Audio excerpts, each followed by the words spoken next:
All right, we all have doubt, right? There are certain things that we just can't know, and we're not omniscient, right? You look at entertainment industry, they exploit this fact really well, where they build suspense and then they get to this climax and we're on the edge of our seat. We can't turn off the movie. We have to keep watching because there's one way or another in which it can go, and that's almost like anxiety inducing. We need to figure out the resolution. We need to be told why it makes sense at the end and how everything comes to lay out, right? 19th century philosopher Charles Sanders Peirce puts this concept of doubt really nicely, that doubt is an uneasy state from which we struggle to free ourselves and pass into the state of belief.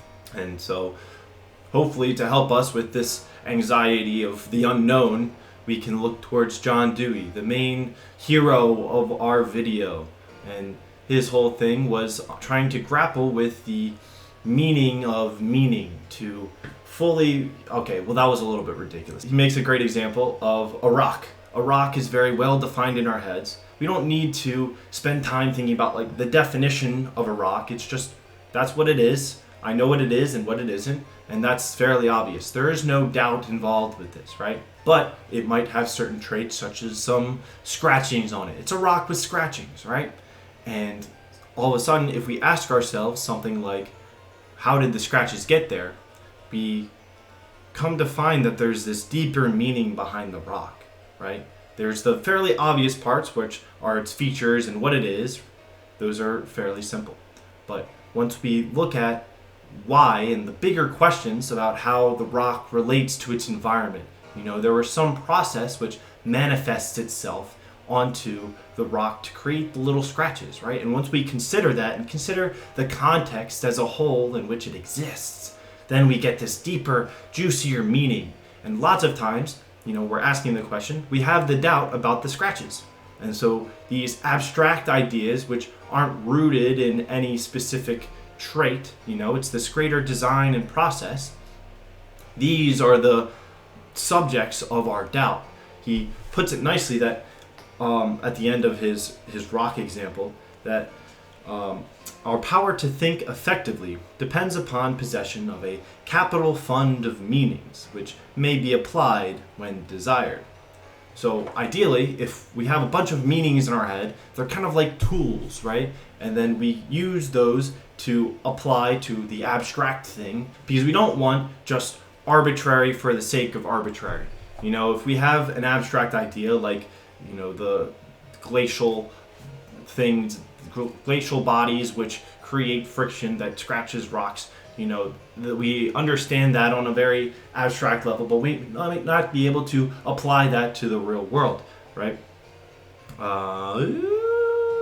There's a tendency to assume that whenever there is a definite word or form of speech, there is also a definite idea. Well, as a matter of fact, adults and children alike are capable of using even precise verbal formula with only the vaguest and most confused sense of what they mean. And so this greater meaning, this deeper meaning, is not about just understanding some definition.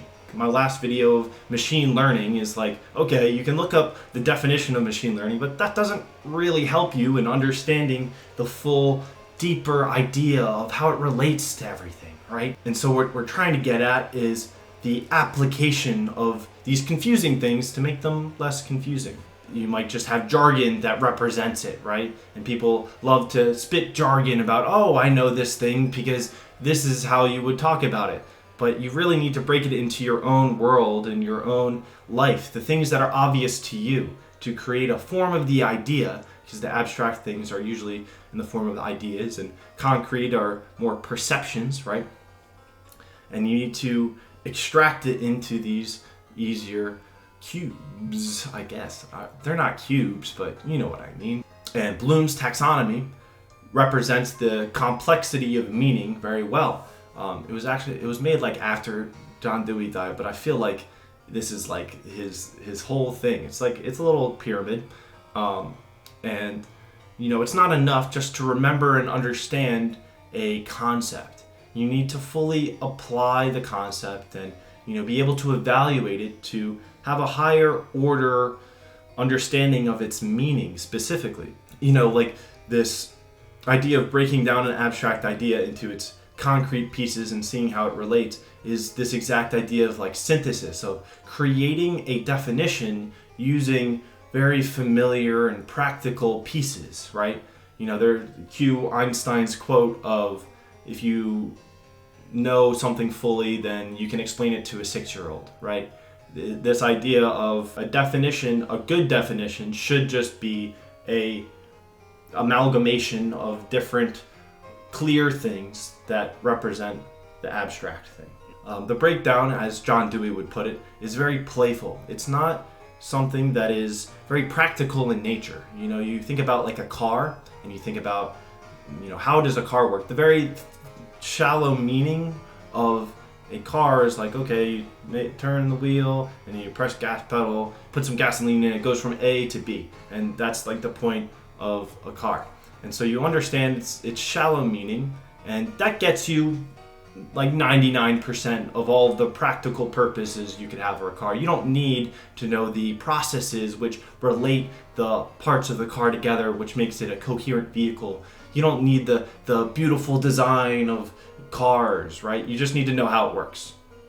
So this breakdown of the abstract to the more concrete pieces is very non-practical.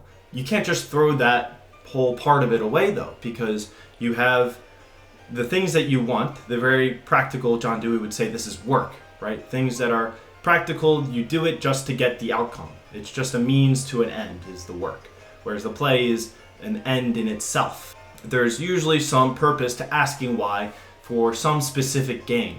And so that's great. That's a very practical working sense of understanding abstract things.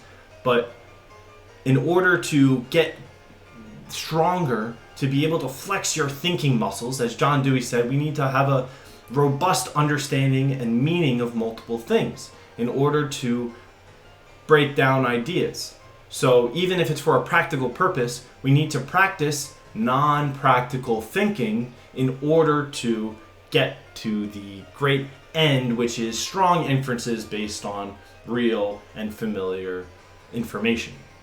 And so it's this idea of a distinction of work and play, and we need a balance, right? Because on the other end, you can't just be the philosopher that sits in his room and, is thinking about the bigger thoughts all day long, and they disregard any real, real practical use of it. It's like, okay, you can go through metaphysics for hundreds of hours, but that's not really helpful to the world. It doesn't get you anything at the end. So you need to manage doing things for some specific purpose and gain and utility, but also being practiced in working through things just to work through them.